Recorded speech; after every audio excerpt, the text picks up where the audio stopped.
The Roman blacksmith, Roman Empire, 100 CE. I am Gaius Varro, a blacksmith in the grand city of Rome. Each morning, before the sun fully rises over the rooftops, I step into my forge, where the air is thick with the scent of burning coal. The rhythmic clang of my hammer against the anvil fills the workshop as I shape iron and bronze into tools, weapons, and armor. My customers range from farmers needing sturdy plows to legionnaires demanding swords and shields of the highest quality. The soldiers are relentless in their expectations. Rome's legions must march with strength, and their weapons must not fail them. I temper blades in the roaring fire, testing each one to ensure it can withstand the rigors of war.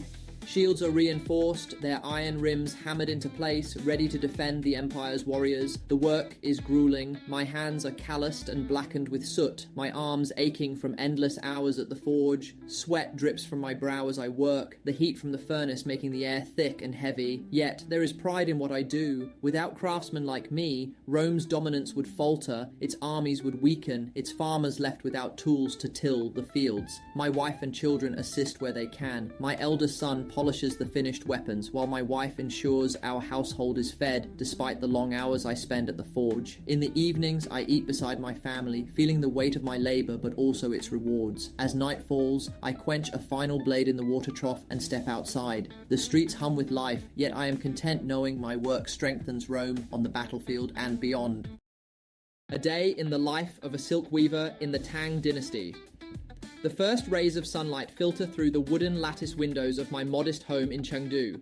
I hear the rhythmic chirping of cicadas outside, a reminder that summer is in full bloom. Stretching my arms, I rise from my straw mat and step onto the cool clay floor. My wife is already at the hearth, stirring a pot of millet porridge, the rich aroma mingling with the scent of damp silk that still lingers from last night's work. After breaking my fast with porridge and pickled vegetables, I rinse my hands in a wooden basin and dress in a simple robe of undyed hemp. Though my family weaves fine silk, such luxuries are reserved for the nobility and foreign traders. I gather my tools, a set of wooden shuttles, a skein of dyed silk thread, and a fine-toothed comb for aligning the delicate fibers. Stepping outside, I navigate the narrow streets toward the weaving workshop. The city hums with life. Vendors hawk fragrant tea leaves and porcelain bowls, while scholars in flowing robes discuss poetry and governance. A caravan of traders passes by, their camels laden with bolts of silk bound for the distant markets of Persia. I bow respectfully as an official in a crimson robe strides past, his attendants carrying scrolls sealed with the emperor's sigil.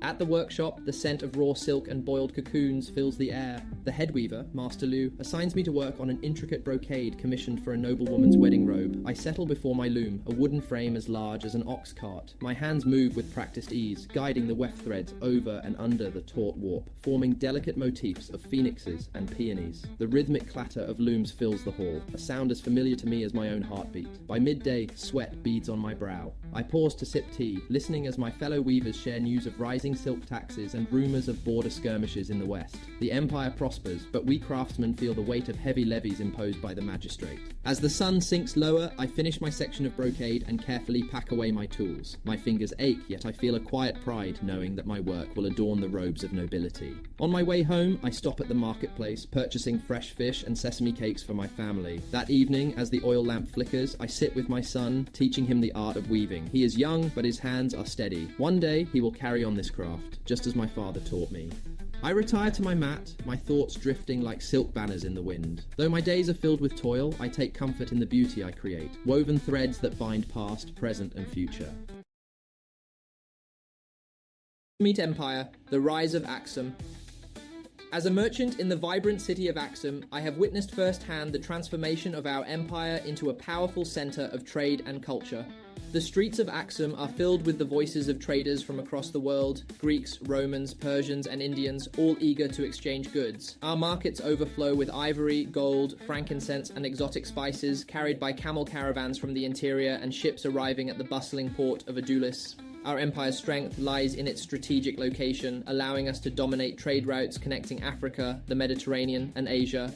The Red Sea serves as our gateway to the world, where Aksumite ships navigate the waters to faraway lands. In return, we receive silk from China, glassware from Rome, and fine textiles from India, enriching our culture and economy. Under the reign of King Azana, our empire has seen a profound transformation. By embracing Christianity, he has united our people under a single faith, strengthening our identity and forging ties with powerful Christian states. Churches now stand alongside our grand obelisks, which remain testaments to the ingenuity of our ancestors. These towering structures, carved from single pieces of stone, symbolize our architectural mastery and honor the legacy of our kings. With our wealth and influence, Aksum continues to thrive as a beacon of civilization. Scholars and scribes gather to record our history in the Ge'ez script, ensuring that our achievements endure for generations. As I watch merchants strike deals and artisans craft exquisite goods, I am filled with pride. Aksum is not just a city, it is the heart of a great empire, one that will leave its mark on history for centuries to come.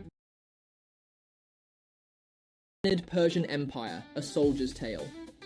I was but a young warrior when I took my oath to serve under Cyrus the Great, the man whose wisdom and valor shaped the destiny of nations. I still remember the dawn we marched toward Babylon, its mighty walls standing as both a challenge and a promise. The air was thick with anticipation, our hearts pounding with the thrill of conquest, yet burdened by the unknown. We were not mere invaders, we were agents of unity, charged with fulfilling the vision of an empire built on tolerance and respect. As we entered Babylon, I saw the grandeur of its ziggurats, the vast canals, and the bustling markets filled with spices and textiles from distant lands. Unlike other conquerors, we did not plunder recklessly. The Achaemenid Persian Empire, a soldier's tale.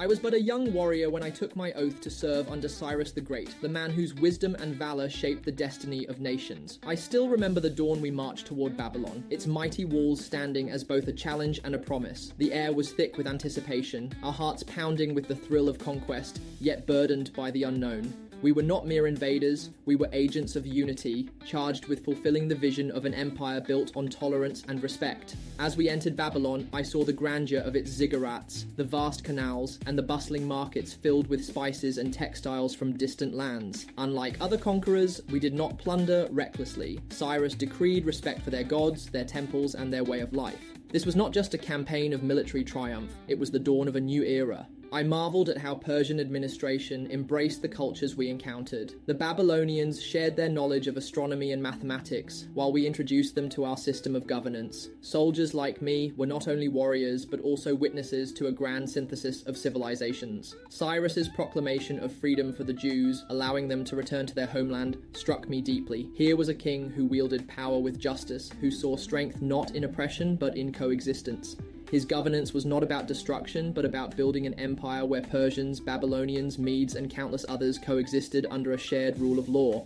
As I stood among my comrades, looking upon Babylon's golden rooftops at sunset, I realized I was part of something far greater than war. I was a guardian of a new world order, a soldier of tolerance and unity. 4-0.